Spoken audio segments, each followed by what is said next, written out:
kasih. Di sini saya akan menjelaskan sedikit materi tentang pengertian, fungsi, dan jenis lingkungan pendidikan. Lingkungan pendidikan merupakan faktor yang sangat berpengaruh dalam proses pembentukan kepribadian, kemampuan, dan karakter individu. Lingkungan ini mencakup segala hal di sekitar individu, baik fisik, sosial, maupun budaya, yang secara langsung atau tidak langsung. Yang pertama itu yang berikut pengertian lingkungan pendidikan. Lingkungan pendidikan adalah keseluruhan kondisi atau keadaan yang berada di sekitar individu yang mempengaruhi proses belajar dan pembentukan karakter, baik secara langsung maupun tidak langsung. Lingkungan ini mencakup aspek fisik, sosial, budaya, dan psikologis yang memberikan pengaruh terhadap perkembangan intelektual, emosional, moral, dan spiritual seseorang.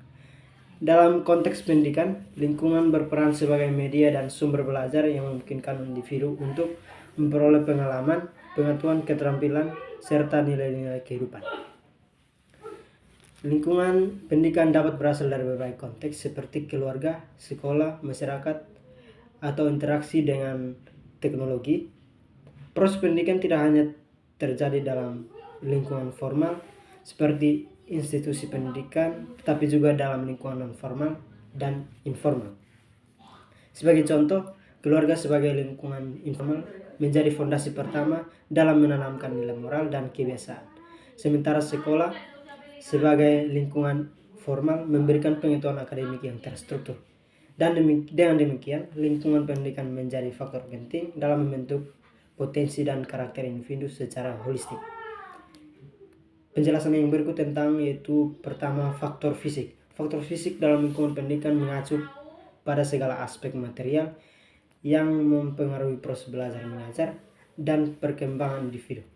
Faktor ini meliputi kondisi bangunan sekolah, ruang kelas, sarana dan prasarana, lingkungan sekitar, hingga iklim atau cuaca. Sebagai contoh, ruang kelas yang bersih, terang, dan nyaman dapat meningkatkan konsentrasi belajar siswa, sedangkan fasilitas seperti perpustakaan, laboratorium, atau teknologi pendukung seperti komputer atau proyektor memberikan peluang bagi siswa untuk mengakses informasi secara lebih efektif. Yang kedua, faktor non-fisik. Faktor non-fisik lingkungan pendidikan. Faktor non-fisik lingkungan pendidikan dalam faktor non-fisik merujuk pada elemen-elemen yang tidak terwujud tetapi berpengaruh signifikan terhadap proses belajar dan perkembangan peserta didik. Salah satu aspek penting adalah suasana psikologis, di mana kenyamanan emosional, motivasi, dan dukungan dari guru, orang tua, serta teman sebaya sangat diperlukan untuk menciptakan rasa aman dan semangat belajar. Selain itu, lingkungan yang menghargai usaha peserta didik dapat meningkatkan rasa percaya diri mereka. Baik, di sini saya akan menjelaskan tentang fungsi lingkungan pendidikan. Yang pertama, memfasilitasi proses belajar. Memberikan fasilitas sumber belajar dan suasana yang mendukung proses belajar. Penyediaan sarana dan prasarana. Contohnya ketersediaan ruang kelas yang nyaman, meja, kursi, papan tulis, proyektor, serta akses ke perangkat teknologi seperti komputer dan internet memungkinkan siswa untuk belajar dengan baik dan memperoleh materi secara optimal. Dan penggunaan metode pembelajaran yang variatif. Contohnya, guru menggunakan berbagai metode pembelajaran seperti ceramah, diskusi kelompok, studi kasus, atau pembelajaran berbasis proyek yang membuat siswa lebih tertarik dan aktif dalam proses belajar. Yang kedua, membentuk karakter, menumbuhkan nilai-nilai moral, etika, dan karakter positif pada siswa. Pendidikan nilai dan etika, contohnya melalui pembelajaran kewarganegaraan, agama, bimbingan konseling, serta diajarkan nilai-nilai seperti kejujuran, kerja keras, rasa hormat, dan tanggung jawab. Guru memberikan contoh untuk menekankan pentingnya nilai-nilai tersebut dalam kehidupan sehari-hari. Dan disiplin dan tanggung jawab, contohnya Dengan menerapkan peraturan yang jelas di sekolah seperti aturan tentang kedisiplinan waktu, misalnya datang tepat waktu, kebersihan dan tata tertib siswa, belajar untuk bertanggung jawab atas tindakan mereka. Yang ketiga, pengembangan potensi, memberikan kesempatan bagi siswa untuk mengembangkan bakat, minat, dan kemampuan. Penyediaan kegiatan ekstrakurikuler, contohnya kegiatan ekstrakurikuler seperti olahraga, seni, musik, teater, atau debat memberikan kesempatan bagi siswa untuk mengeksplorasi minat dan bakat mereka di luar pembelajaran formal. Dan pendekatan pembelajaran yang diferensiasi, contohnya guru menerapkan metode pembelajaran yang berbeda untuk memenuhi kebutuhan siswa yang beragam, baik dan gaya belajar maupun kecepatan belajar. Yang berikut yaitu jenis-jenis lingkungan pendidikan. Jenis-jenis lingkungan pendidikan terdiri dari berbagai jenis dan masing-masing memiliki peran yang berbeda dalam proses pembelajaran. Berikut di sini ada 3 jenis lingkungan pendidikan yang saya tampilkan, yaitu yang pertama lingkungan keluarga, dan yang kedua lingkungan sekolah, dan yang ketiga yaitu lingkungan masyarakat. Oke, baik. Lingkungan keluarga merupakan lingkungan pertama dan utama bagi anak untuk belajar dan berkembang. Jadi, lingkungan keluarga merupakan faktor utama bagi perkembangan seorang anak atau merupakan fondasi dasar. Dan yang kedua yaitu lingkungan sekolah. Lingkungan sekolah merupakan formal yang dirancang khusus untuk proses belajar mengajar. Lingkungan sekolah merupakan formal yang dirancang khusus oleh lembaga pendidikan agar anak-anak bisa menimba ilmu. Dan yang ketiga itu lingkungan masyarakat. Lingkungan masyarakat merupakan lingkungan yang berada di luar sekolah maupun di luar lingkungan keluarga.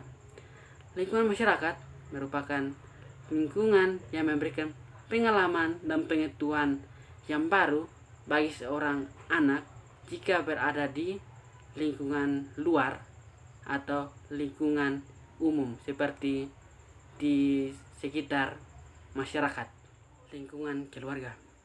Lingkungan keluarga merupakan fondasi awal pembentukan karakter dan nilai moral bagi seorang anak. Jadi, lingkungan keluarga merupakan pendidikan dasar bagi seorang anak. Berikut adalah 3 faktor yang mendukung perkembangan seorang anak dalam lingkungan keluarga. Yang pertama itu peran orang tua. Orang tua berperan sebagai modal dan pembimbing, menanamkan nilai-nilai positif dan memberikan dukungan emosional. Yang kedua itu interaksi keluarga.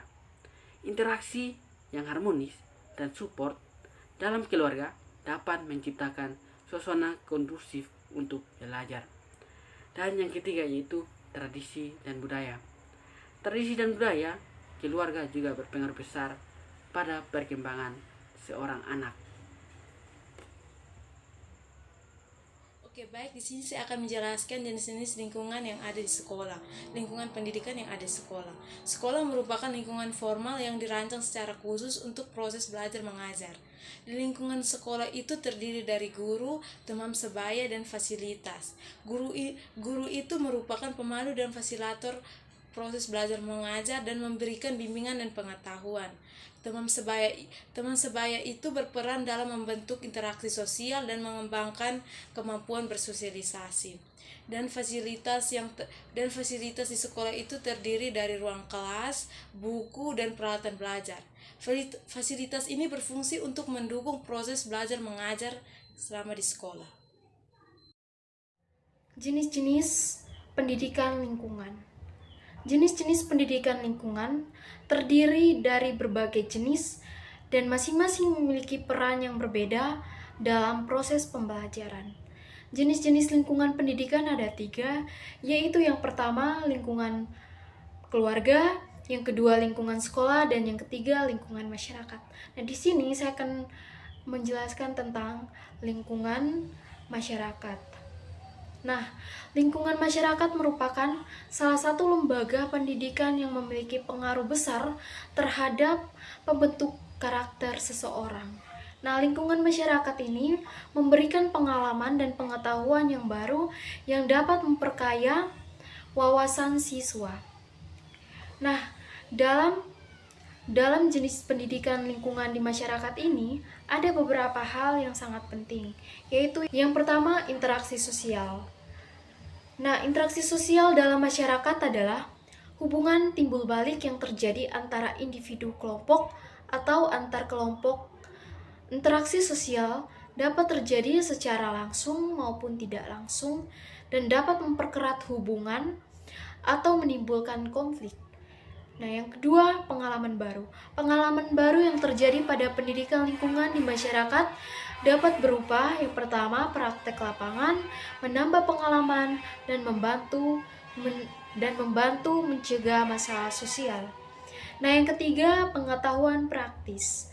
Nah, pengetahuan praktis dalam lingkungan digunakan sebagai pertimbangan dan uji coba secara langsung di masyarakat. Pengetahuan selalu berada di posisi teratas dan sangat penting dalam sebuah kebudayaan.